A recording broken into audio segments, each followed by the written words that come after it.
Дрон е готов за излитане. Цъкам от плей и старт. И да видим.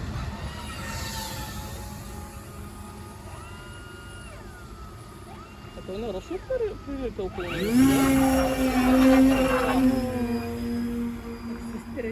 Да. За Falcon. Те го бяха припали така да помогна. Сега се позиционира върху точката, където излетява. Прави това пюрет винаги. Настройва се спрямо текущата посока на вятъра.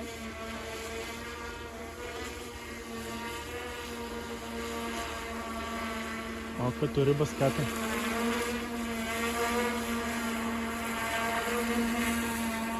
Всичко това полетите там, се знае това. Като натъгна пауза, имам джойстик.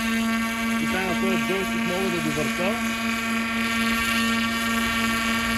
наляво надясно.